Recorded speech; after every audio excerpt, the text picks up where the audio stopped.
seen record arrivals in some months, stronger even than pre-pandemic numbers in some months. So there is clearly a strong demand there, and that is helping, of course, to expedite the recovery. Yes, and one of those months was April of this year, which actually bettered 2019, which was the record year here. Yes. There are some challenges, though, for the currency union and for Antigua and Barbuda in that recovery. What are those major ones, Governor? Well, there's several. First of all is that we're still obviously grappling with inflation. You will recall during the pandemic, we saw a hike in prices as a result of disruption in supply chains. Those eased, and then came the war in Ukraine and related sanctions. And that particular situation has exacerbated, and in some cases, so you think about the cost of energy, fertilizer, some grains, like food. Ukraine is a big, big producer of grains in the world, and fertilizer, and the input for fertilizer. That has had a deleterious effect. That has pushed inflation. So we are grappling with inflation. A little light, a little ray of hope is the fact that in the United States, inflation is coming down. Earlier this week, the US reported for May, year on year, inflation is now down to 4%. In April, year on year, it was 5%. That is the lowest inflation in 2 years. As you know, the Fed, the central bank in the United States, is targeting 2%. They want to get inflation down to 2%. So it's coming down, not fast enough for any one of us, but it's coming down. The US inflation is important because we track the US. Absolutely. Because of imported inflation. So when you see inflation coming down in the US, that is a good sign for us in the currency union. So we're seeing inflation starting to come down, but clearly not fast enough. In terms of this year, you mentioned inflation as one of the big challenges, certainly following the COVID-19 pandemic. In Antigua and Barbuda, it reached around about a little over 9% last year. First of all, for the currency union, what's the target range for inflation? What's the target range for Antigua? We don't have a target rate, and the reason why we don't have a target rate is because we import most of our inflation. So to have a target rate is to suggest we can control inflation. We cannot.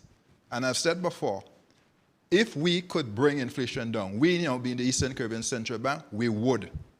We would. We can't. So when I met the Fed chairman last year, I said, please, bring it down as fast as you can. We're dependent on you. I said the very same thing to the New York Fed president as well, John Williams. They have to bring it down. So the action of the major central banks in the world, particularly the US, is important for us in the Caribbean and in the currency union. The rates that ECCB controls are the minimum savings rate, the discount rate, so the minimum savings rate is the rate you get paid for your savings in our banks. That's 2%. That's 2%. The discount rate, which is a rate that the central bank lends to governments and banks. That's 2% for up to 1 year, 3.5% for over 1 year and up to 15 years. Minimum savings rate, discount rate. And the third rate is the exchange rate itself, the peg, 1 US to 2.7. Those are the three rates controlled by the Eastern Caribbean Central Bank. Everything else is external. Wow. So we cannot, on our own, bring inflation down. If we could, we would.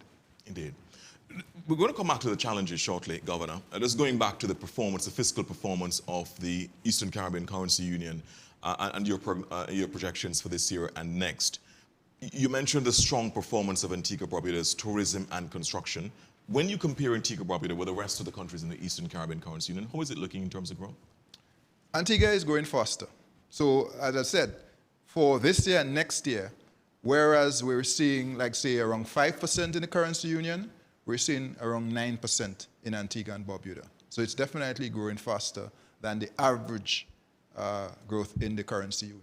Apart from the average, is there any other country in the currency union likely to grow faster than Antigua? Or is Antigua at the top of the... So some of the countries are at different stages in the recovery. So for example, Anguilla, a very strong tourism country, is coming back very strongly on tourism. Again, so you have the leaders in tourism like Antigua and Barbuda, Anguilla, St. Lucia. Those tend to be our most tourism dependent, our largest, St. Kitts and Nevis. Others are in tourism as well, but those tend to be our biggest tourism economies. So we're seeing strong numbers in those countries. But in terms of growth performance on average, Antigua and Barbuda is growing faster than the average. What I'm trying to get at, apart from the average, is Antigua the fastest growing, the fastest recovering in the currency union? Based on the numbers that we're seeing, yes. Okay. In terms of the size of the country's economy, in terms of nominal GDP, because you reported to Cabinet on that when you met with them yesterday, 5 billion? It has reached Size that? up, yes. So this economy now, Antigua and Barbuda, is around 5 billion EC dollars, correct. Where does that put it in the currency union? So it is just behind St. Lucia in terms of size. So St. Lucia accounts for about 24% of the currency union. Antigua and Barbuda accounts for 22% in the currency union. But when you look at the size of Antigua and Barbuda, that's punching much above its weight, isn't it? Yes, but you know, Antigua and Barbuda is entrepreneurial. I mean, you were the first in tourism, were you not? And so you've always had that entrepreneurial spirit, I suppose. And so now what we're also seeing is that you are, obviously through consolidation, the banks in Antigua and Barbuda have been growing. In fact, 3 of your banks here are in the top 10 largest banks in the currency union. So ECAB is 3rd. Then you have ACB. That's 9th, I believe. And then we have FCIB. That's 10th. So the top 10 largest banks, Antigua and Barbuda has 3 banks. And more than size, of course, size is not unimportant, I think is the fact that after the banking crisis in Antigua and Barbuda, you remember 2014, 2015, and even before that, 2009, the banking sector here has come back very strongly, is robust, is sound, is stable, and obviously is growing. And the growth obviously has to do with the banks, the acquisitions, ECAB of Scotia, ACB of RBC, and of course, other perhaps developments. But principally, those 2 acquisitions. We've had, of course, acquisition in other member countries as well. So the indigenous banks as a whole now control almost 70% of all banking assets in the currency union. If you look at 3-4 years ago, that number was probably 45%. Today, it's almost 70%. So we've seen a shift as a result of the bank consolidation in the currency union. Indeed, and that's an important point. That was seen by many to be one of the game changers, those acquisitions. Prime Minister Brown, for example, the finance minister here, would see that as a vindication of his own push to have those the indigenous banks acquire those foreign banks. Let me ask you, in terms of coming back to the challenges. So it's great that there has been this recovery in the currency union and in Antigua and Barbuda, but of course those challenges are presenting significant headwinds, as the IMF says, as you also say. Apart from inflation, what are the biggest other risks facing this recovery? Multiple risks. So climate, always, it's an existential threat. So always we have to be mindful of the climate risk. Of course, we're in the hurricane season. So that never goes away. That risk is there, we have to manage it. And of course, you know, we have the vulnerability, we know where we live, we have to address that vulnerability.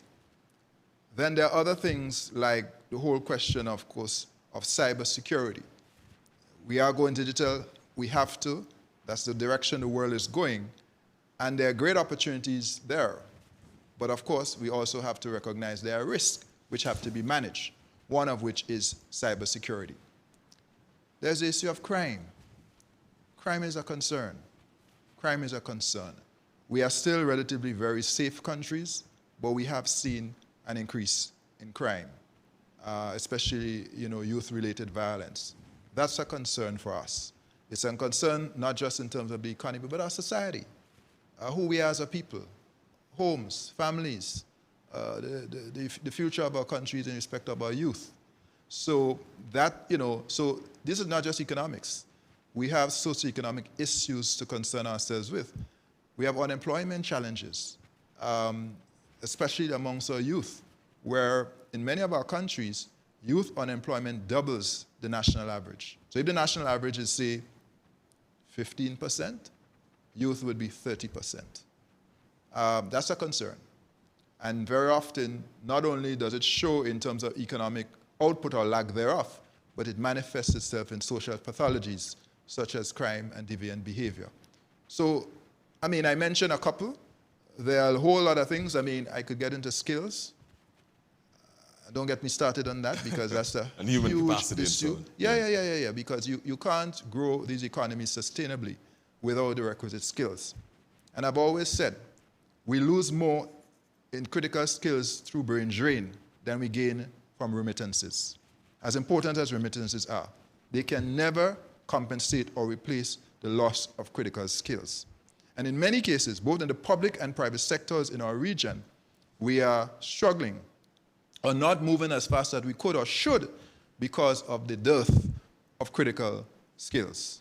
And that is something that we have to address as a region going forward. The good news is, if I may add some good news, because I don't want to lament on that too much, is the fact that with the new world of work, the capacity to work from anywhere in the world, work from home, work from your country of birth, our hope is that we will see more Antiguan and Barbudans, more citizens of the ECCU in the diaspora come home and work here at home because they have an opportunity with an employer in the US, Canada, or the UK to work from home. Think about what that could be in terms of bringing back additional skills, but also in terms of economic activity from the presence, even if not for the entire year, but 6 months or a significant period of the year. That's something we have to explore more purposefully, I think, as a currency union, to get some skills back.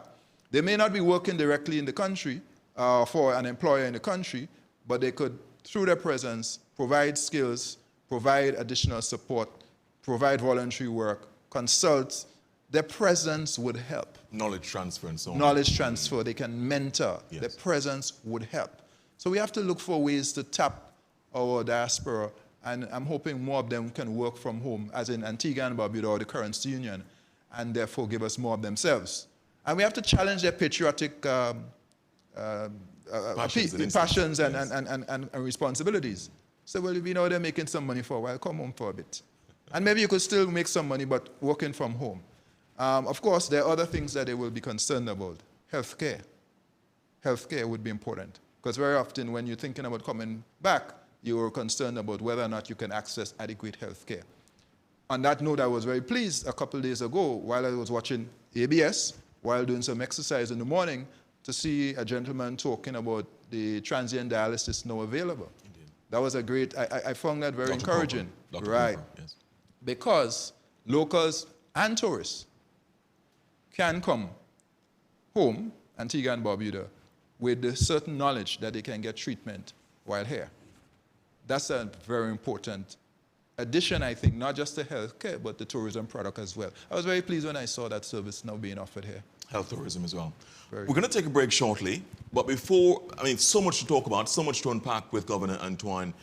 When we have him, for example, on one of those one-to-one discussions like this, I mean, there's an opportunity to unpack so many issues. I mean, it's almost an embarrassment of riches of the issues that we can discuss. But before we go to the break, Governor, the issue on the risks, I want to talk about the global slowdown. The IMF speaks about the possibility, the risk of a global slowdown. It speaks of this as one of the downside risks. It says higher food and fuel prices are driving up inflation, eroding real incomes, and exacerbating, as I said, fiscal and external imbalances. And it mentions the risk of a global growth slowdown, tighter global financial conditions, lower CIP revenues, etc., natural disasters. How real is the threat of a global recession, in your view? Well, we were very concerned at the start of the year that the world was going to go into a recession. That has not materialized. And I said then, we were not projecting a recession for the currency union. I maintain that position today. So yes, there has been a slowing, but the US has not slowed as fast as some thought it would. The economy has shown itself to be far more robust. If you saw the job numbers a couple weeks ago, far exceeded expectations, 339,000 or whatever it was. So the point is the job market is still hot, as they would say, the labor market.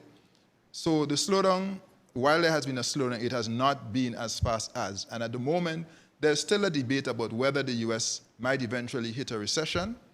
There is a feeling that if it does, it will be shallow, not prolonged, but we don't know. The truth is we really don't know. I think that is still to be seen. But clearly, the US economy is showing itself to be far more robust than was initially suggested. And Europe itself has also not slowed down as much as. In fact, there was a projection that in Europe there would have been a slowdown, and in the UK there would have been a recession by now. The last numbers coming out of the UK suggested that it grew by about 0.5%.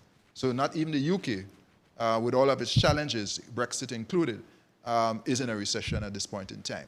So I think a global recession is not something that is imminent, still possible, but we have to see. And then, the geopolitical events can easily overtake us and put it in any direction. The price of oil could change with a geopolitical event.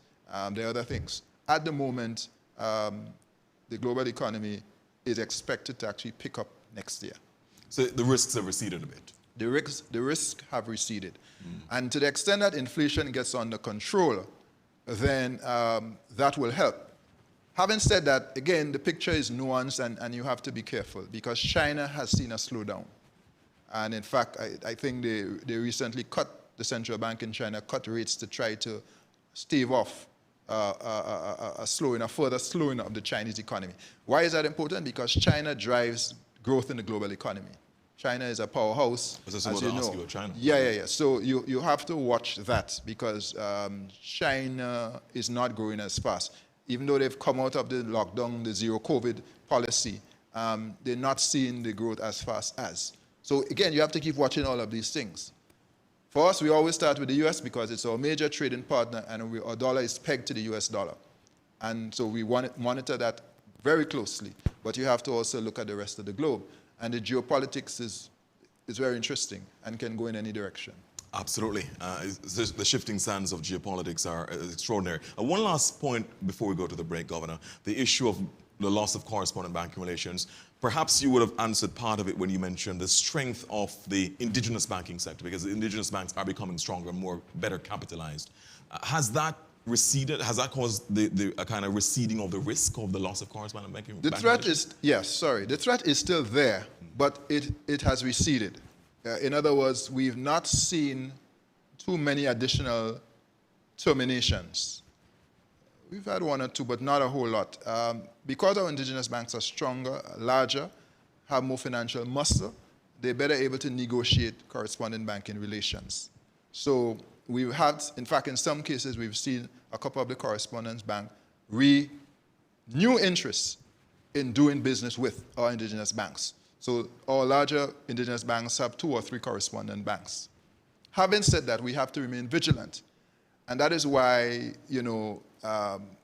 the AML-CFT protocols are important. But that is also the reason why I think at times we've gone a little overboard to the extent where we have problems opening a bank account, for example. And perhaps we could get into that after the break. But the situation with the correspondent banking is stable at this moment. Stable. All right, you heard that from the governor. That has been a major thorny issue for quite a long time. These large correspondent banks in Europe and North America cutting the link, de-risking, they call it, from the smaller respondent banks in the region. The governor says that risk has receded a bit. This is now a stable situation. But so much more to unpack with the governor when we come back from this break. So let's talk about the EC dollar. Should there be a change of the way the dollar looks so that we remove Queen Elizabeth II, the late Queen Elizabeth II, and replace the portrait with King Charles III? Is that on the bank's radar at this point? Plus, this issue of digital currency. There is a big discussion in some quarters that perhaps we're moving away from cash to a digital society, to a cashless society.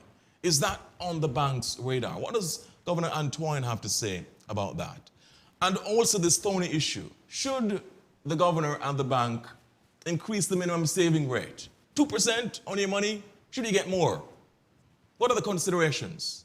What are the ramifications if you were to get more? What are the different discussions that are being held? Much more with Governor Timothy Antoine. A lot to unpack. We're discussing your money here on ABS. A powerful program. Stay with us.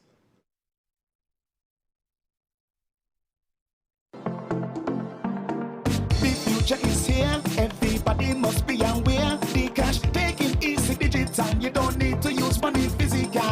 You could use your phone to send, receive, and so much more. The cash safe and faster, cheaper, so get it up on your mobile phone. Everybody rolling now with the cash. Everybody rolling now with the cash. Everybody rolling now with the cash. We spending easy dollars digitally. Rolling now with the cash. Everybody rolling now with the cash. Everybody rolling now with the cash. We spending easy dollars digitally. The easy dollar is digital.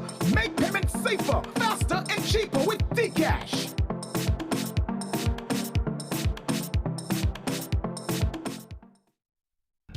ABS Radio 90.5 FM. Your carnival station. No. We're in the carnival zone, and it's time for Talking Calypso. Your host, Alex, the Big One, Nicholas. The writers, the arrangers, the artists. New 2023 releases. Join host Alex, the Big One, Nicholas, for Talking Calypso.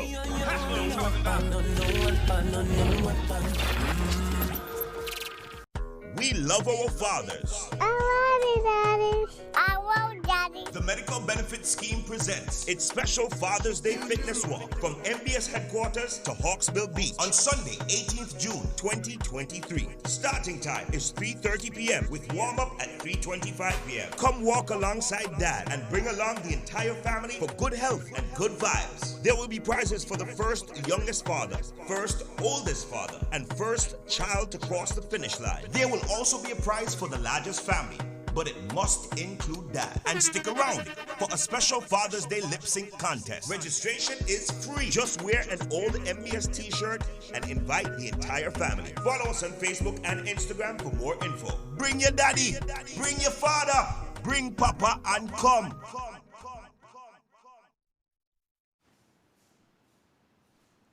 We're having a conversation with the governor of the Eastern Caribbean Central Bank, Timothy Antoine. He is here in Antigua and Barbuda as part of his country outreach mission, 2023 country outreach mission. Several discussions the governor has had so far with top officials. He's been to the T.N. Cronin School.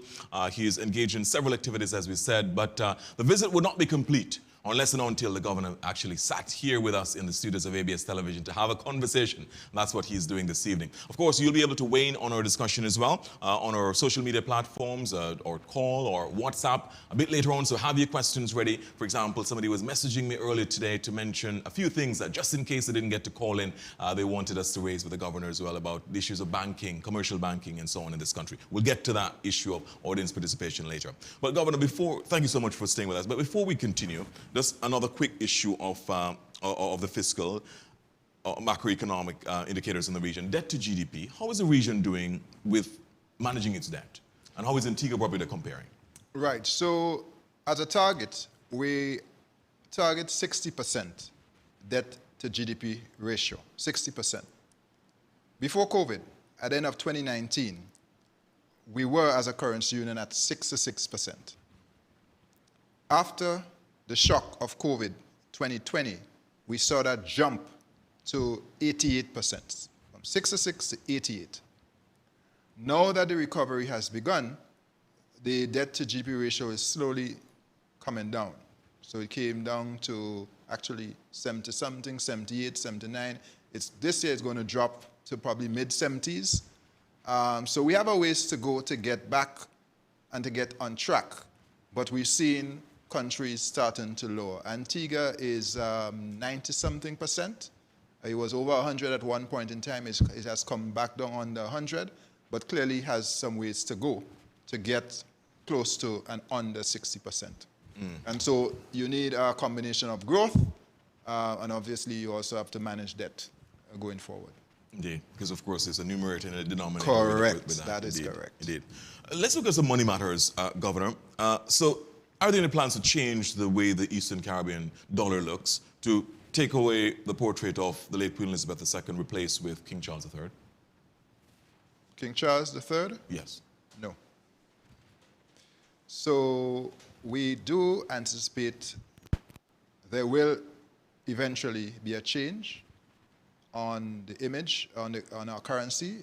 We expect that Her Majesty Queen Elizabeth II, now deceased, will eventually be no more on the currency, and that we will replace her image with appropriate images that better reflect the people of the currency union. So whether that is our heroes, whether that is our landmarks, important symbols, that is for us to decide. And the Monetary Council will ultimately make that decision. The Monetary Council are all our finance ministers in the currency union. And I can tell you that we will be bringing a paper at the next council meeting to begin a process for us to come to a determination of what will be on our currency next. But I think I've heard very clearly from our membership that there is no appetite for us to continue with the British monarch on our currency. And I think we will see more images in our image and likeness, I would say, on our currency in due course. I'm pretty sure a lot of people are thinking about some of the things and some of the people and things and places that possibly should go on the currency. Correct. And let's be clear, we do have landmarks now. They're not as prominent. But if you look at our 5 notes, or family of notes, in every country, so whether it's the Dockyard here, whether it's the Pitons in St. Lucia, whether it's the Nutmeg in Grenada, whether it's Trafalgar Falls in Dominica, you have landmarks, but we may want to make them more prominent. We may want to consider additional landmarks, flowers, heroes. There are options. Right. I think we have a lot of options to choose from, if you ask me. We have 8 countries. We're not short on options. We will figure that out. Indeed. But by when? What's the timeline you're looking at? You mentioned, taking a paper to the next Monetary Council meeting, but beyond that? It's going to be years. We're talking years because we have still in stock very new notes, newly minted notes that have not yet been issued. We spent very good money for those notes. They are beautiful notes, polymer notes. We can't destroy those. They have significant value. We're going to use those. So we have probably still about 3 years in stock, maybe. So it will be after that stock ends. You won't see a new stock. We won't mint new notes with the same arrangements. So it is years before we will see that change because we have to run down and run out our existing stock. But in due course, when we give our next order for new notes, they will be different from what we have now. I was looking at the KPMG audit for 2022 as at the end of March 2022, and one of the things that it mentioned was that your currency expenses would have increased in 2022 vis-a-vis 2021. Was that because of the polymer notes? So yeah, we had in the 2019, it fluctuates depending on when we have new orders coming in. We introduced polymer in 2019. That was a upfront expense. Right. But over the next 10 years, because of polymer, we will save about $30 million. 30 million? 30, yeah. Because polymer lasts longer than the cotton or paper notes. Polymer actually lasts 2.5, 3 times longer. So we're actually saving money over time. So it's an upfront expense when you change over. And remember, it's not just polymer, but we had new security features. And you have to keep evolving with security on notes. So the next time you see the notes, not only will you see new notes, not only will you see different images, but you will see enhanced security features. Because you can't always have to try to stay a step ahead, of course, and we're committed to doing that. Yeah. Let's go back to the issue of your financials and from the KPMG audit. For the year ended 31st March 2022, net loss of just over 49 million in 2022 compared to 25.16 in the black in 2021. What accounts for that? The aggressive rate hikes by the Fed. So I'm glad you asked because it's important that we have to be accountable always and fully transparent. The central bank made a loss at the end of March 2022 and a loss at the end of March 2023, 2 consecutive years, because of the aggressive rate hikes by the Fed. So let me explain briefly. When the Fed moves interest rates up that quickly, when interest rates rise, the price of treasuries fall. We are very conservative with our accounting. So we have what is called mark-to-market or fair market treatment accounting. Essentially, when interest rates rise, the price falls, we take a loss.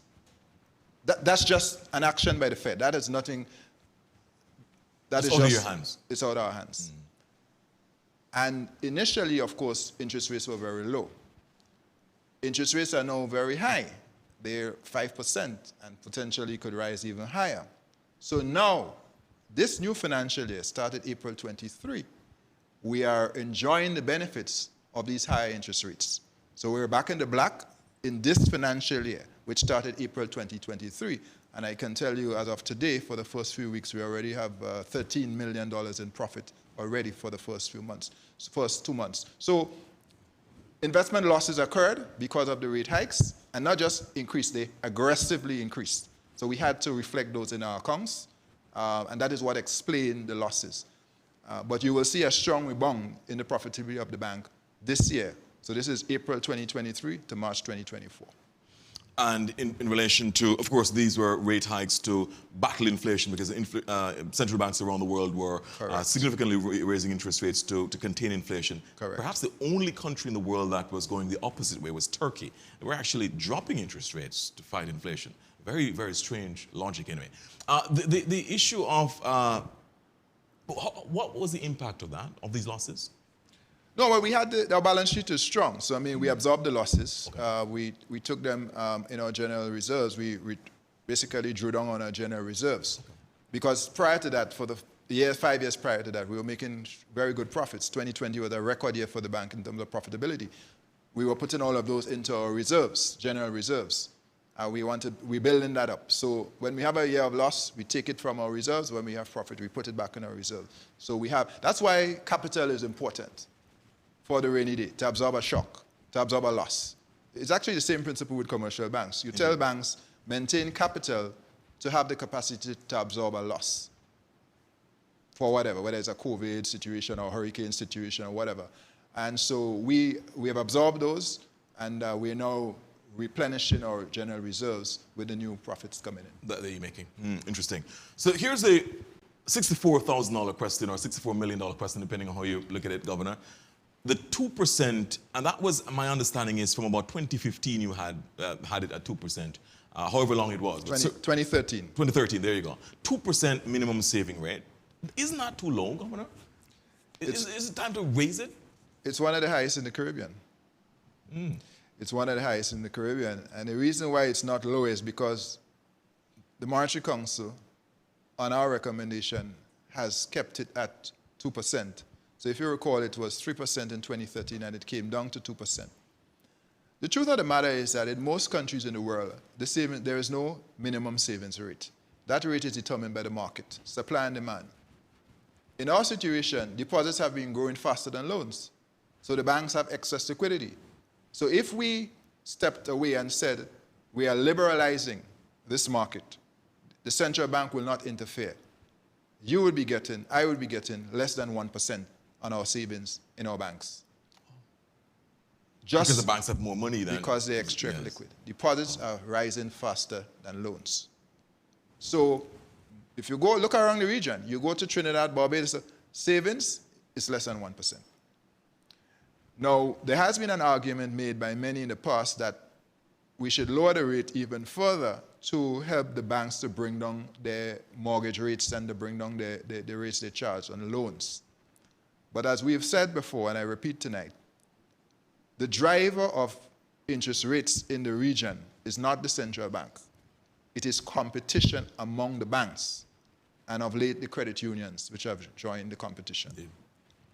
So if you think about a mortgage in Antigua and Barbuda, there was a time when a mortgage was in excess of 10%. Today you can get a mortgage anywhere between 5%, 6%, 7% max. Mortgages have come down. The rates have come down. The rates are actually lower than in the United States. A mortgage in the United States now, a 30-year mortgage is 6.7%. It was over 7. It's probably come down to about 6.7%. That's higher than in the region. There's no appetite to go higher than 2% because it's actually much higher than elsewhere. No. We won't. We can't do that. That would be a distortion. And so, if anything, over time, that rate is likely to go down, not up. But we said to our people, you have other options you also need to consider. we are very good savers in the region, but not so good financial investors. In Antigua and Barbuda, you have over $5 billion in savings in the banking system here. Billion with a B. 5 billion. Wow. 5 billion. It's more than 5 billion, $5.1 billion. And that's growing. At the currency union wide, at the currency union level, it's $25 billion in savings.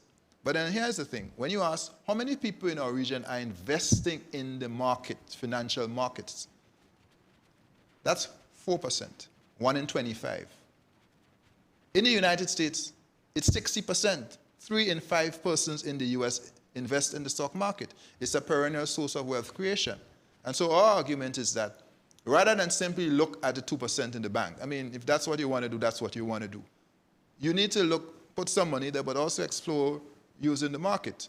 Recently, a mutual fund was launched, and we want to see more people investing in mutual funds, and other options where you can earn a bit more for your hard-earned dollars without taking undue risk. By the way, you may or may not get into that, but I mean, I see that we're taking a lot of risk with cryptos. We're going to talk about that. And I'm saying you could do something a little less risky by investing in the markets through these mutual funds, for example. But we have, as a region, we have not tapped that sufficiently. Only 4% of our people, that's not, I'd like to see that jump to 20% over the next 10 years. From 1 in 25 to 1 in 5. That would be my challenge. And we have to work towards financial literacy, getting people to understand these options, and understanding that saving is good, that's a start, but you can also become an investor. Yes, you can do real estate and you can do a business. Those are also options for investing. But there's the financial sector, the financial markets. Yes. And we want to see more of our people also tapping into that market. A kind of money market section of the... Correct. We're going to come to more of those issues. We're going to come to digital currency, the Dcash, Governor. We'll talk about cryptocurrencies. We'll talk about as well whether or not there is a huge conspiracy to cut out cash and go all digital. We're going to talk about that as well, because there's a big discussion in some parts, including here in the Caribbean, that central banks are in on this thing to go digital and to go to a cashless society and track people so that everything you do will be tracked. They have it on some sort of ledger or something. We're going to talk about that with the governor as well. Let's take a WhatsApp question. If we'll put that up shortly. Here's a WhatsApp. Will there be a need to peg to an additional currency along with the USD now that BRICS have come to the forefront? BRICS meaning Brazil, Russia, India, China, South Africa, which is, of course, the other bloc, which is the kind of counterpole of the US. So are you looking to peg to another currency other than the US? Not at this point in time, but it's an appropriate question to ask. Indeed. I think with what we're seeing... Governor, could you hold, please? There's another part of the question, and then you could respond to both. What are your thoughts on this with respect to monetary authority? What are your thoughts on this? Right. Will there possibly be a need to do so with one of these countries that are part of BRICS, possibly Chinese currency, yuan? Right. So not at this point in time. And here's why. We are mindful that there are attempts to reduce global dominance or global reliance on the US dollar as a dominant or the reserve currency. And we've seen some reduction over time. But the truth of the matter is, let's be practical. The US is our major trading partner. Much of what we import comes from the US. To pay for these imports, we need US dollars. Hard currency, US dollars. That's not going to change. We need US dollars. So unless China becomes our major trading partner, then the discussion starts to change because you need a different currency to pay for imports. We still have to pay for imports. Much of what we consume, including our food, we import. Second, our debt. Our external debt is 85% of that debt is denominated in US dollars. So again, you need US dollars to pay for your debt. We can't escape that. So we must hold US dollars. That's the point I'm making. Some of these other countries that you see are moving in that direction have different relationships. Yes. They have stronger relationships with China, for example. They may be doing more trade with China, so they may be holding more money, currency in Chinese, the yuan or the renminbi. But in our case, we have to look at our arrangement. Who is our major trading partner? Where our bills have to be paid from or to? What denomination, what currency do we have to pay these bills in? And the overwhelming answer is it's still the USD. So that is a main reason, a compelling reason why we have to continue to hold US dollars. So it's pragmatism, not ideology. Correct, correct. But we monitor that geopolitical development closely, of course. Okay, all right. By the way, it's 4622996. That's the number to call, 4622996, or WhatsApp number as well. I'll tell you that so that you're also able to call on WhatsApp as well. Plus, or YouTube, Facebook, so many ways to reach us. If you don't want to call 4622996 and engage with the governor, we'd much prefer you to call and actually engage with the governor. But those are the ways to call us. The call is 4622996. WhatsApp is 788-8755. So send your question or comment on WhatsApp 788-8755. But as I said, we much prefer you call 4622996. Also on our YouTube and ECCB Connects, as well as our ABS YouTube and ABS Facebook as well. So many ways to contact us as well. So is there a grand design, Governor, to go towards a cashless society so that you can track people more and possibly get them to, not use cash, but go on some sort of broader technical platform or digital platform? There is no aim, plan, or design by the Eastern Caribbean Central Bank to eliminate cash. So let me be very clear. We have said we believe it is important to reduce our use of physical cash. Not eliminate, reduce. Why do we say that? Because we recognize that large sums of physical cash pose a risk, a security risk for our people. We cannot be oblivious to crime. I have said it is important that people anywhere in our currency union, at any time of the day or night, have some sense of safety, security about being able to make a lime in the bar in your rural area, in your community, or in your usual spot, your popular spot, without feeling threatened, neither the patron or the proprietor. So you want to give people those opportunities, and how you reduce that risk to some extent is to use digital channels, for example. The fact of the matter is we are tourism-dependent economies. You will find tourists are coming with less physical cash for the very same reason, and they will come with cards. And they will come with wallets, which we have to be able to transact. Yes. And if we're not ready, we are going to lose the sale or miss the business. It's that simple. There are some places where you go now, they simply will not accept cash for the same security reason. What people don't understand, I know psychologically and culturally, we like the idea of having our notes and pulling our notes and feeling them. We feel like a man or a big woman or a big man when we use our notes and so on. Indeed. But the reality is that notes are expensive to store and to secure. People don't see that. I think people in business, after a while, if they pay attention, will recognize it. But that's the reality. Storing and securing physical cash is expensive. The cost of money. The cost. Indeed. And then there's a risk. So that is a motivation, not to track people and to, it's convenience. And frankly, your security and safety. That is paramount for us. Indeed. Governor, please hold the point. We're going to go to the telephone lines now. Good evening, caller. Thank you so much for joining us on Conversation with the Governor. Go ahead, please. Yes, good night. Good night. Sir. Good evening. Yes, thank you for your intervention, sir. You're coming at the right time, at the right moment. I'm not really a financial person, really, but I follow the old school. Like my mother, she taught us to save a little and spend a little, and save up for rainy days. The old time method. Good advice. And yes. I adapt to that. I'm 63 years old now. I'm a pensioner. Mm-hmm. And it worked for me because I don't, I reach a stage right now, I don't even have to touch my pension.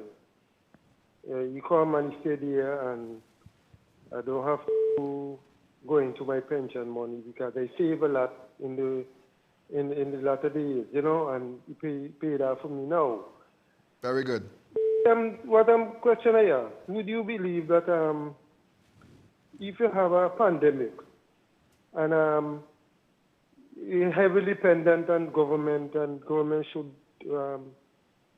bail out and whatnot? I don't subscribe to that, because we should have a responsibility, in our financial situation. You understand, and most government around the world and whatnot, when things hard, they depend to lean on government. And, what's your suggestion on that? Well, I absolutely thank you, Cole. Thanks for the call. Yeah, and let me say congrats to you. That's a wonderful place to be in, where you have financial freedom because you have set aside for the rainy day. Those are fundamental financial principles that everybody should know and should practice. The government must always be there for the most vulnerable among us. And there are times when people fall into vulnerability, a loss of a job, a loss of a loved one, whatever, and there are moments when you lean on family and even the state to help you get through. But all of us must have personal responsibility for our finances.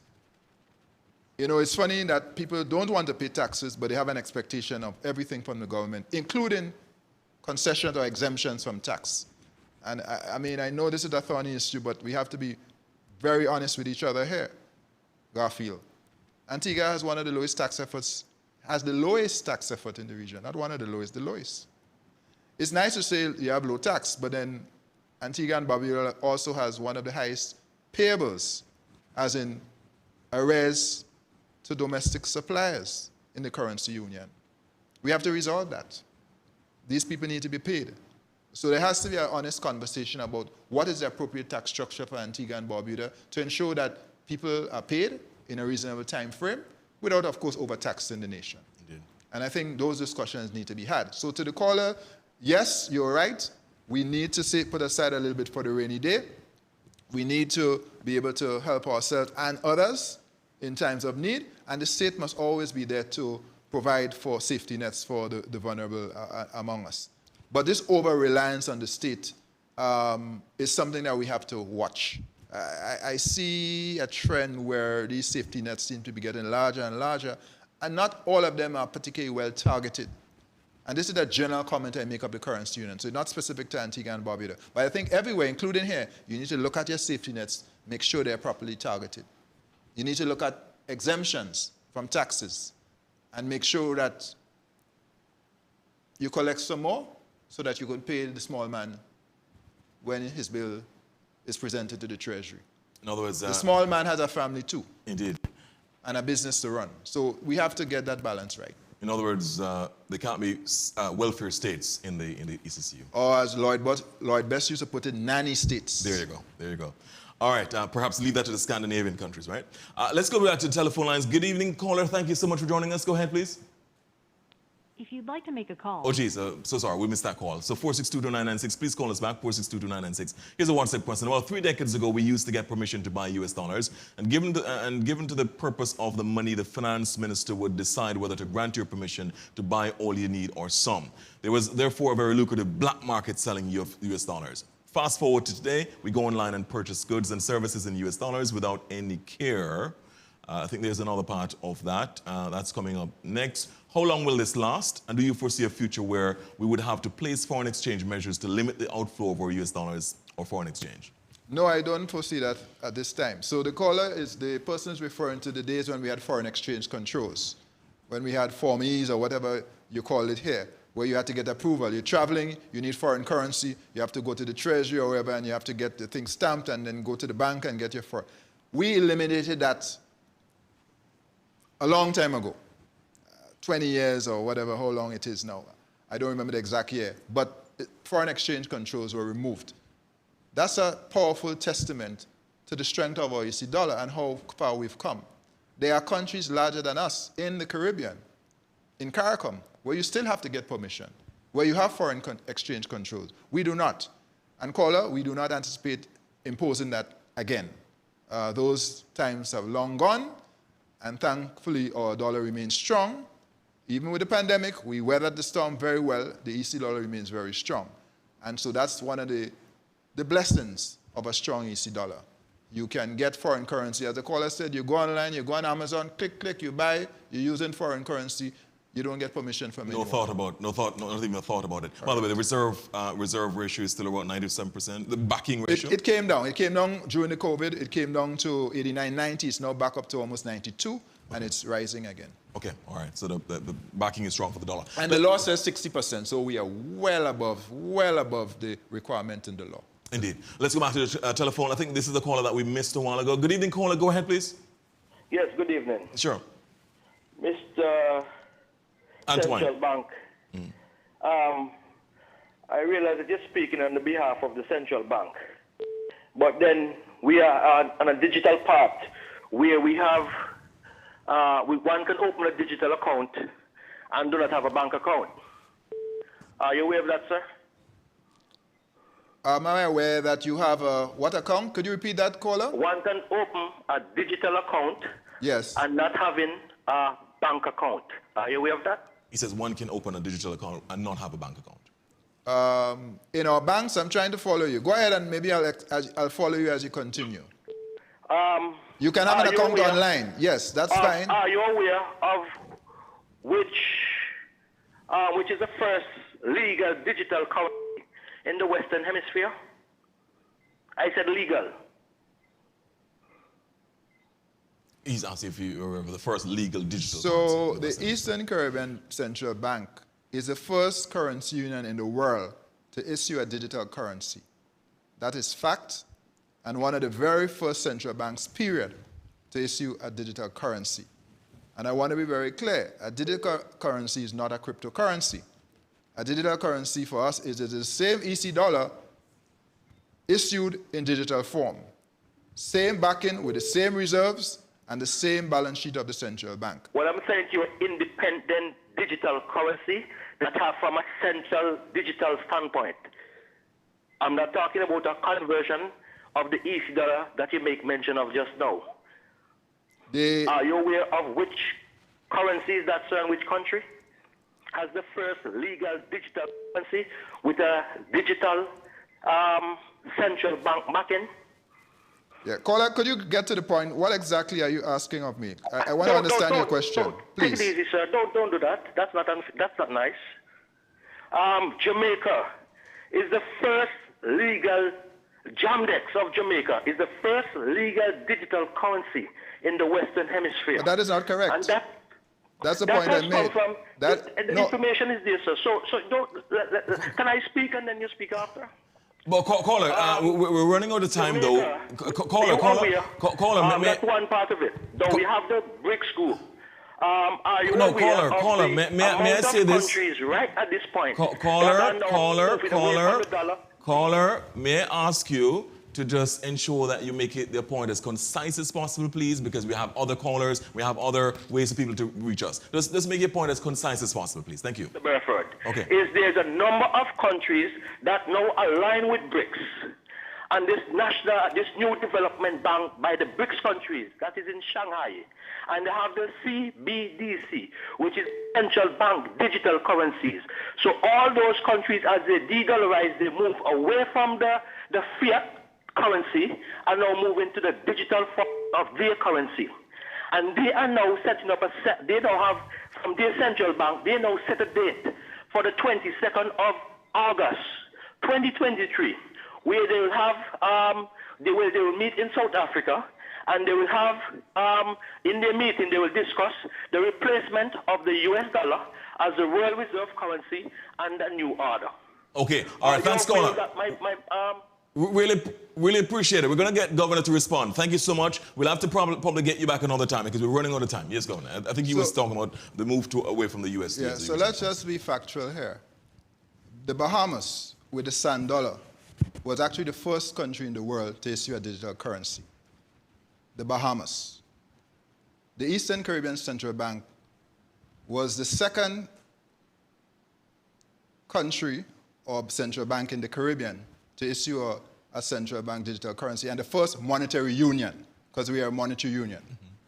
Jamaica is the third country in the Caribbean to issue a digital currency. In fact, before Jamaica issued a digital currency, Jamaica consulted with us because we had gone before. So I just wanted the facts to be very clear. Yeah. And you can easily verify what I just said. Jamdex is the third central bank digital currency in the Caribbean. With respect to the meetings that he's referring to, we are aware, as we spoke earlier, of the discussion going on with the BRICS. As I said, for reasons that remain very clear and are compelling, we will need to continue to hold US dollars in the region. And I also believe, notwithstanding the moves by the BRICS, the US dollar for the foreseeable future will continue to be the dominant currency. One of the reasons for that is because the United States is the largest financial market in the world. It's the most liquid. And with interest rates being what they are right now, it's also very attractive. So yes, we are aware of the geopolitics, but we also have to mind our own business in respect of what we need to do to ensure that when you go to your commercial bank, you can get foreign US dollars to purchase imports. Indeed. If they don't have it, they have to be able to come to our central bank.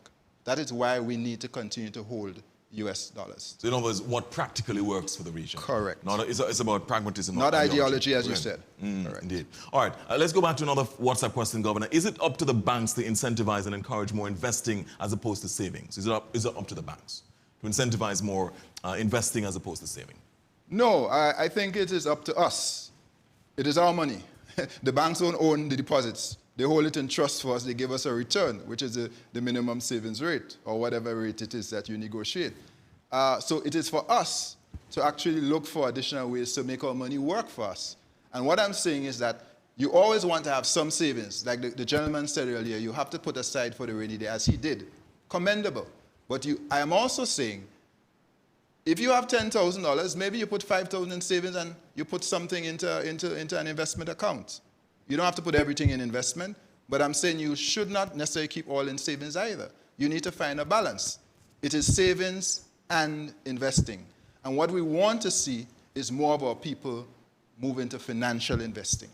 Okay, indeed. We're going to talk about, Governor, in relation to that matter, the risk-averse nature of the banks. The banks are sometimes one gets the feeling that they're too abstemious. They're far too risk-averse in terms of lending, for example, especially for investment, for private investment.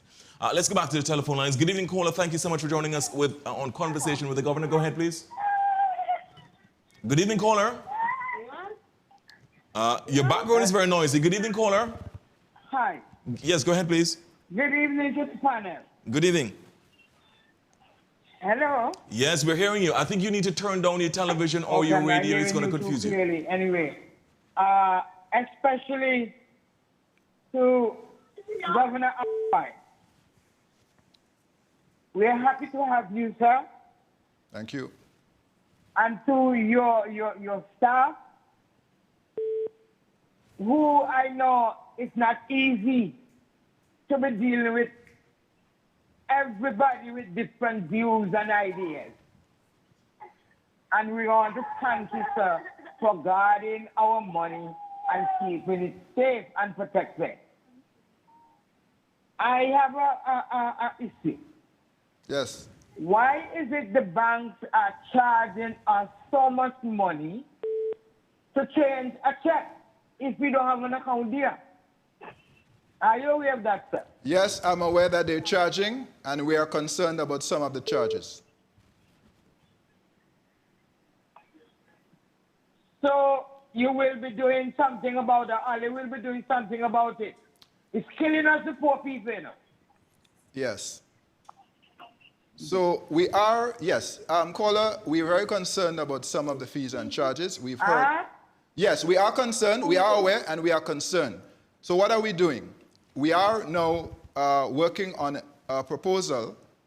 In fact, it's more than a proposal. We already have in principle approval from the Monetary Council to set up an office for financial conduct at the central bank with a financial ombudsman to help to address these concerns and complaints about consumer protection, market conduct, the relationship between customers and their financial institutions. At the moment, the ECCB has no authority in law to intervene on these matters. We may use moral suasion and make a call and try to resolve a situation quietly, but the truth is we have no enforcement ability. We can neither approve fees, not approve fees, adjudicate on certain matters. We are concerned about the proliferation of some of the fees. Yes, the banks do have to make money. We accept that. But in some cases, there are some fees and some very high fees that, frankly speaking, concerns us. And we want to have a framework to provide some kind of rationalization and some kind of adjudication of these concerns about misconduct or, in fact, mistreatment of customers by financial institutions. And this does not just apply to banks. Ultimately, it will also apply to financial institutions like credit unions and finance companies, anybody who has dealings with customers. The customers also have rights, and these rights also have to be respected and protected. Caller, thank you so much. Caller, thank you so much. Really appreciate it. That was an excellent point, by the way, in terms of the bank fees. Yes, indeed. That has also been a challenge in other parts of the region as well. Another WhatsApp question. Why is investing in cryptocurrency getting so difficult to access in the Caribbean? The banks are restricting purchases of cryptocurrencies. That's an issue that we're going to talk about as well. You want to respond? Cryptos are a challenge. And I know some of you have gone and invested in cryptos. I say good luck, but I offer caution.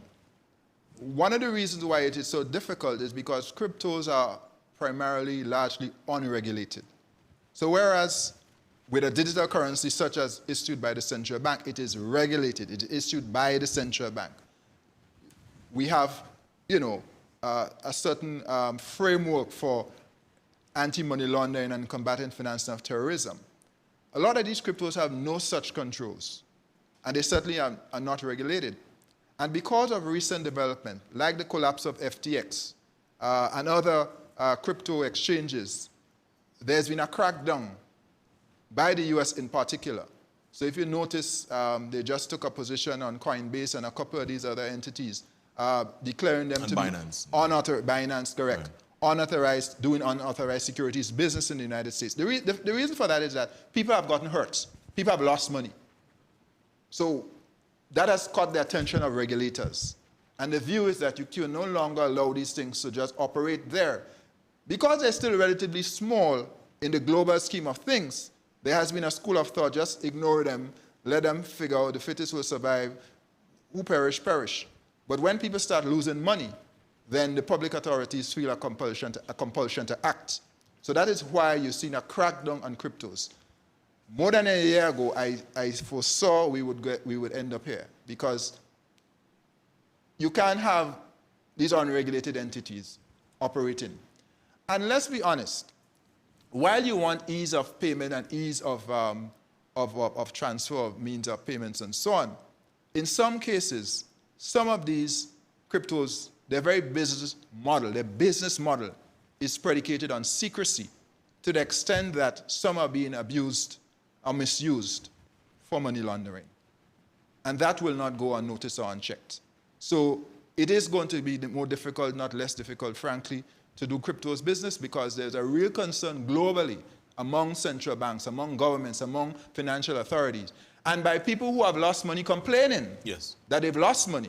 And the thing is, when you're not regulated, there's no recourse. So the banks are right, you're saying, to restricting. They have to be careful there. So they're not wrong.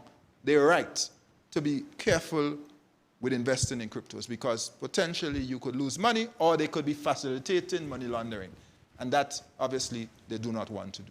That is going to hurt them badly with, for example, the correspondent bank relations and so on. Absolutely correct. Let's take a last call, Governor. Good evening, caller. Thank you so much for joining us in conversation with the Governor. Go ahead, please. Good night to the panel. Good night, Governor. Good night, sir. Good night. We have that you're here to actually explain what's really going on in the Caribbean. And more so, when you speak about Antigua, in terms of the growth, I'm happy it's coming from you, sir, in terms of our banking as well, some of the large banks in the ECCB, because hearing it from you, sir, and other people, I can say, well, I'm hearing it from the governor. I didn't hear it coming from our prime minister.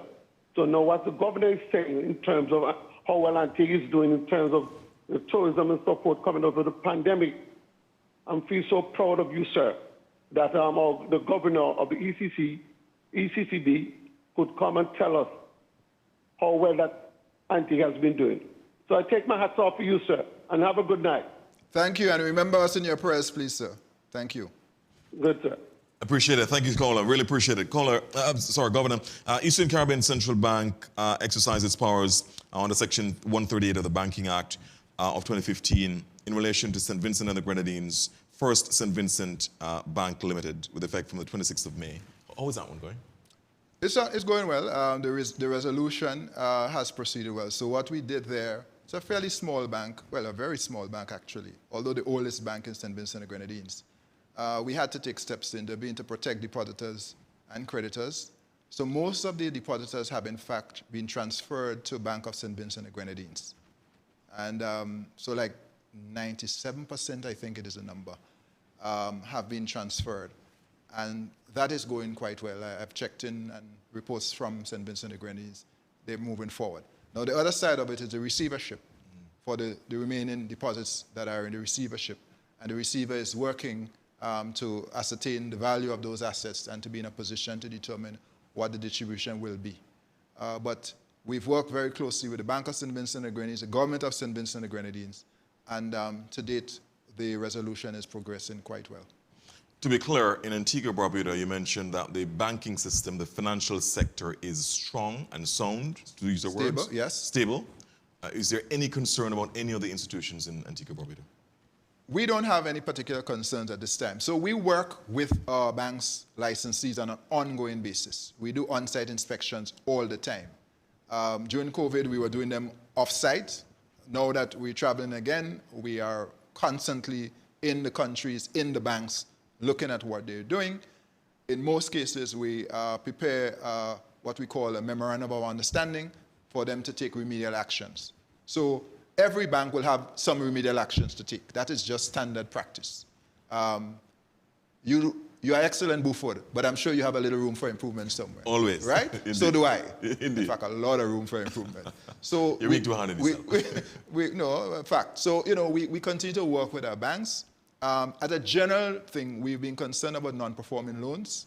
In Antigua, it's around 6.7%, which is better than the average. The average in the currency union is actually 12.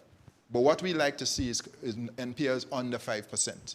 So we clearly want to see non-performing loans come down, and we want to see stronger corporate governance. That is something we stress, stronger corporate governance in all our financial institutions. And I will tell you, especially now that indigenous banks control the lion's share of the market, they have to continue to step up their game in respect of corporate governance. So we are on them constantly, monitoring and insisting that they raise their game with respect to corporate governance. And we're not going to shy away from that. That's our job, and that's what we're going to do, and that's what we're doing. Absolutely, and you'd be derelict in your duty as the financial, as a monetary authority and the regulator if you didn't do that. Correct. At all. Absolutely correct. Let's go back to what's up, Governor. Since we are service-based economies, shouldn't we be aimed to equalize the U.S. To the EC dollar 1-to-1 instead of 1 to 2.73? Wouldn't this help the citizen purchasing power? So shouldn't it be 1-to-1 as opposed to 1 to 2.7? Interesting question, caller. What I will say here is that the setting of the parity has to do with the structure of our economy. But to get to the point, because we're out of time, if somehow we were able to reduce that from 1 to 2 or 1 to 1, tourism will become more expensive. We are going to be less competitive for tourism. Do we want to do that? We are small, we are already high price, but we like to think of ourselves as a premium brand, so we could get away with that. But even before tourism, imports will be more expensive. If you think you're seeing inflation now, you're going to see more inflation when imports are more expensive. Then there's the issue about debt. So it's not as simple as purchasing power. Yes, you like the idea of instead of finding 2.7 EC, you have to find 1. But on this flip side, tourism-dependent economies, we are going to be less attractive for tourists because our destinations will become more expensive. On the import side, we're going to be paying more. So I think 2.7 works well for us. But thank you for the question. It's a fair question, and thanks for asking. It's thought-provoking, at least. Yeah. Governor, as we wrap up, the issue of here's another one-step question, and then we'll come to the issue of minimum standards across the commercial banks, because some of the commercial banks, the complaints about the standard level, the level of their service, Yes. especially the length of time you spend in the bank, Yes. leaves much to be desired, right? We're going Yes. to get to that. Yes. Regarding saving accounts, is the ECCB saying that 2% interest rate is the minimum for all banks in this union? That's one. Two, is it lawful for any bank in the union to give 0.4% per annum on savings accounts? If it's a savings account, they must pay you 2%. If they're not paying you 2%, then it means it's not a savings account. I don't know if it's a checking account or some other account. If it's a savings account, it has to be 2%. Now, sometimes the banks say, we don't want any more savings. We can't offer any more savings because they don't want to pay or whatever. That's a policy of the bank. But if it's a savings account, a mandate of the central bank that must be followed by all banks, without exception, you must pay the customer 2%. So if you have a savings account in the bank, you must be getting 2%. And if the person is if you're not getting 2%? 2%, you Right. need to report that to us. Okay. We need to look into that. So let us be very clear. That 2% is, in fact, the law. So it's a mandatory minimum. It's a mandatory requirement. What about the service standards, Governor, of the banks across the region? Shouldn't the central bank, as the regulator and the monetary authority, be a little bit more scrupulous in terms of monitoring their service standards? Because if you spend half a day in the bank, why should that be the case? You know, Garfield, I heard that this week, and that really bothers me. I'm disappointed to hear that. And in fact, we have a meeting with the banks tomorrow. And banks, if you're listening, yes, we were going to ask you about that tomorrow. So I'm giving you a heads up. We have to lift customer service in Antigua and Barbuda. That is not acceptable.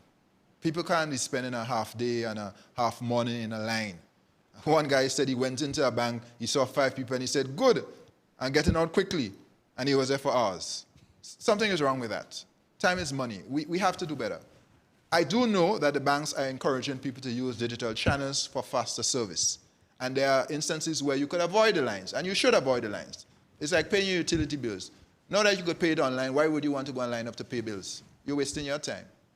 So we want to minimize lines where you can use digital channels. But customer service definitely has to be improved. And part of the role of the Office of Financial Conduct will be to look into things like that and ensure that customer service standards. Some of the banks have charters, customer service charters. Are they, in fact, living up to those charters? They have to be held accountable for that.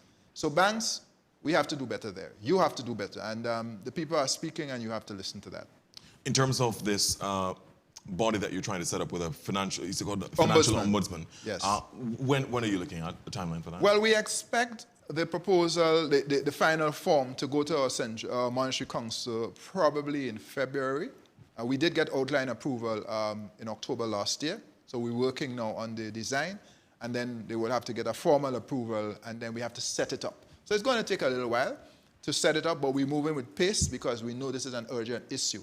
And our thinking is that while it will be headquartered at the central bank, we'll have agents or arrangements in country, in every country, whether it's a regulator in the country like the Financial Services Commission, but somebody or some entity that we can relate to on the ground to be able to receive these things on the ground. So although ECCB is based in St. Kitts and Nevis, one of our 8 member countries, we will have a presence in all 8 countries through designated agencies to be able to channel these complaints or concerns and to have them adjudicated. We have to address those issues. We have to address those issues. Indeed. A penultimate question, Governor. Dcash, how is it going? Are you satisfied with the take-up of it? Is there an appetite for going digital among the people in the currency union? There is an appetite for going digital. I'm not satisfied with the take-up yet, but I also have to put up my hand and say we did not market Dcash well when we started. We were so focused on just getting Dcash out in the middle of a pandemic to boot. And then instead of 4 countries for pilot, we actually ended up doing 8 countries. That also stretched us a bit. We've now hired Marketing Machine, a company here in Antigua and Barbuda, to be our partner. We're now establishing Salesforce, and we have to pick up the pace of doing that so that you have marketing and sales. But we will, and then there's some additional refinements or improvements to Dcash that are going to come. And then I think we will see even more take-up of Dcash. So it's still early days. When you do these innovations, there's a cycle for adoption. And you have to be patient with that cycle. But we also have to do our part in terms of making sure it's accessible to people. So for example, you have to have more merchants, so where people can spend their Dcash. And if you want to cash out from Dcash to physical cash, you have to have merchant tellers. And so there are a number of things that we're working on to build out an infrastructure to support Dcash. We're committed to building that out. Governor, final question on this, and within the next 2 minutes that we have left in the broadcast, the ECCB itself, you have a 5-year strategic vision, strategic plan. Yes. It has about 4 or 5 pillars to it. Yes. One of them would be, of course, governance and social, environmental responsibility and so on. How are you doing on that? Because the bank itself must be under the scrutiny. In order, you as the regulator and as the monetary authority must be a paragon of virtue almost to show to the commercial banks whom you regulate. So how is the bank doing on its strategic vision? We're doing well. We're implementing very aggressively our strategic plan. And I will say that not only must we be held accountable, and we are, including why we're here this week, to take questions and to respond to people's questions and to report what we're doing. That's part of our accountability. But I also would say that part of our work is being validated by external recognition of our work. In the last 6 years, we've had 6 global awards. The most recent being this very week in London, when we received an award for ECCB Connects, or weekly podcast. I'm very proud of our team, Shamalan, Marlon, who is here, Marlon Bristol, and the rest of the team, for the hard work they've put in over the last 7 years. When I assumed office, I said we would make the bank more accessible, we would open it up, we would lift the veil, we get people to know what's going on, what we do in their name. We are doing just that, and we plan to do more. That's an example of how we are continuing to work. The children's program, when I was leaving cabinet yesterday, one of the ministers said to me that his grandson listens to this program every month when it comes on with some other 10 or so other children. It was very pleasing to hear. We do it in the name of the children. So we received awards for greening of our campus. Again, moral authority. We're not asking you to do something that we have not done ourselves. Today, we are actually at net zero, meaning that all of our solar electricity needs on the campus are generated from solar PV. That's in St. Kitts? At our campus in St. Kitts, with our battery storage having been installed at the end of February. We received 2 awards for that particular project. So we are pushing a strategic plan. I'd like to go even faster, to be quite honest with you. And the pandemic was a setback for all of us, but we are relentlessly pursuing the implementation of a strategic plan, and we do so with the motivation of serving you, the people of the currency union, you, the people of Antigua and Barbuda. For us, it's a pleasure and a privilege to serve. We never take that lightly. We work hard all the time to make sure that we deliver for the people of the currency union. And what is our mandate? Ultimately, transformation, to advance the good of the people of the currency union. And that, of course, includes Antigua and Barbuda.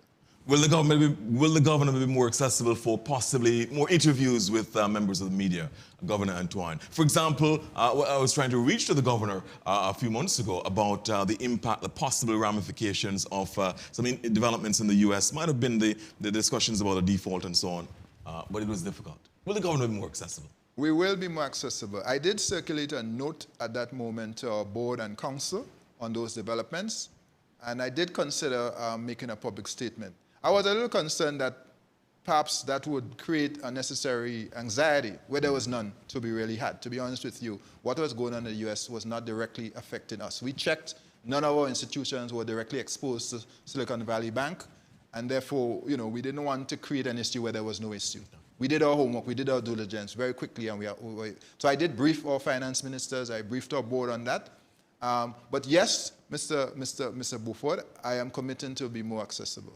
Bravo, bravo to that. Thank you so much, Governor. Really appreciate it. Time flies when we're having fun. We could have had another 2 hours talking about these issues, and it would have been just as engaging. We thank you so much. Thank you, and great job. Thank you. Thank you so much. Really appreciate it. Coming from you, that's really humbling. That's it for our program. We really appreciate your company. Of course, this has been another powerful ABS presentation, conversation with the Governor of the Eastern Caribbean Central Bank. Again, we remind you, everything revolves around the economy. Man is an economic animal. How man organizes to produce the means of his subsistence constitutes a fundamental relations of society. Everything we do revolves around building our economies and producing more of our subsistence. This has been, as I said, a conversation with the governor. We hope that you can, of course, join us for continuing programs. And we ask that you join us for ECCB Connects, which airs on this station. I'm Garfield Burford on behalf of the entire team. Bye-bye. the vibes. 40-40, long time. Build every day, build the vibes. With the CCB for a lifetime. ECCB 40, yeah, yeah. Long time. Oh.